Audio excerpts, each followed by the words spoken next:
ఇదే RTV app వార్తల్ని క్షణాల్లో చదివే అవకాశం ఉంటుంది. ఒక న్యూస్ పేపర్, ఒక టెలివిజన్ ఛానల్ మీ చేతుల్లో ఎప్పుడూ ఉంటాయి. మేము కూడా ప్రతిపక్షంలో ఉండేటప్పుడు ప్రత్యేకంగా దీని మీద 2-3 సార్లు పాదయాత్ర కూడా చేసాం, ధర్నాలు చేసాం. ఈ రోడ్డుని ఎలాగైనా వెయ్యాలని చెప్పేసి ఆ రోజు పట్టుబట్టాం.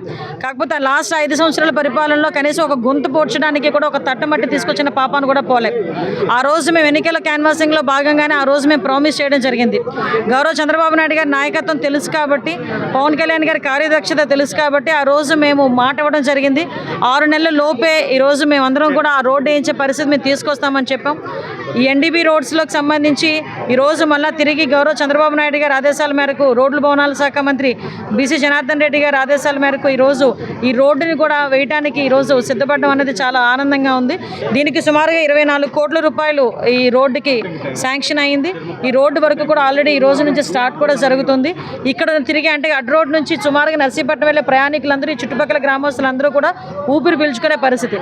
వీళ్ళే కాదండి, సుమారుగా చూసుకుంటే మనకి ఎన్డీబీ వర్కుల్లో దగ్గర 15 వర్కులు అంటూ ఉన్నాయి జిల్లా మొత్తం మీద. ఆ వర్కులన్నీ కూడా స్టార్ట్ అవుతున్నాయి.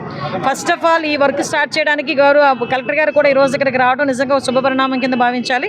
అదేవిధంగా ఈరోజు ఎక్కడైతే మీరందరికీ తెలుసు, సంక్రాంతి కల్లా రోడ్లు ఏదైతే గుంతలు పడి ఉన్నాయో, అంటే 5 సంవత్సరాల్లో కనీసం రోడ్లను పట్టించుకోకుండా రోడ్ల మధ్యలోనే స్విమ్మింగ్ పూల్స్ ఇలా తయారవడం, ఆఖరికి చాలామంది రకరకాల ధర్నాలు కూడా రకరకాలుగా చేసిన పరిస్థితి కూడా మనందరికీ తెలుసు.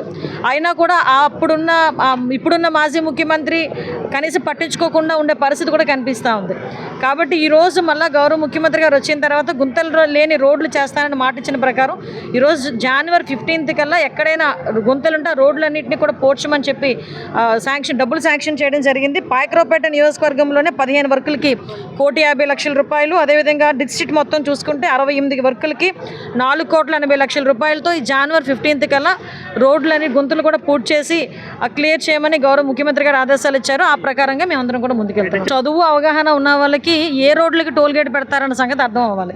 విషయం ఏంటంటే పీపీపీ మోడల్లో ఉన్న వాళ్ళకి అది కూడా highways, it's not highway, RNB road.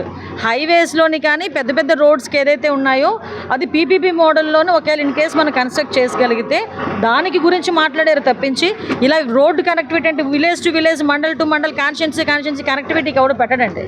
అంటే నేనేమంటానంటే అలా అర్థం చేసుకునే వాళ్ళకి చెప్తున్నా. ఇందేశమ వాక దగ్గర రోడ్డు గురించి కూడా ఆల్రెడీ ప్రపోజల్ మొన్నే మన కలెక్టర్ గారు కూడా వచ్చి చూశారు. దానికి కూడా రోడ్డు ప్రపోజల్ మేము పెడుతున్నామండి. ఇప్పుడు దీంట్లోని 24 కోట్లు ఎంతవరకు రిస్టోర్ చేయగలిగితే అంతవరకు రిస్టోర్ చేస్తాం. ఇంకా ఎక్స్ట్రా అమౌంట్ ఏదైనా అవుతుంది అనుకుంటే కనుక పెట్టిస్తాం, ఇబ్బంది ఏం లేదు.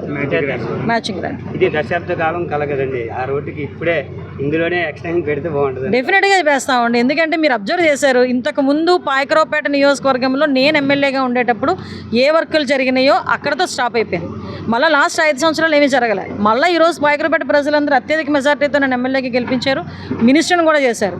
ఈరోజు ఇంకా బాధ్యత నాకు ఇంకా పెరిగింది. ఈరోజు నియోజకవర్గం మీద బాధ్యత ఇంకా పెరిగింది. ఆ బాధ్యత మేర మ్యాక్సిమం అన్ని పనులు పూర్తి చేస్తాం. మరిన్ని వీడియోస్ కోసం ఛానల్ ని సబ్స్క్రైబ్ చేయండి. లేటెస్ట్ అప్డేట్స్ కోసం వాట్సాప్ ఛానల్ ని ఫాలో చేయండి. అండ్ లింక్ డిస్క్రిప్షన్ లో ఉంది.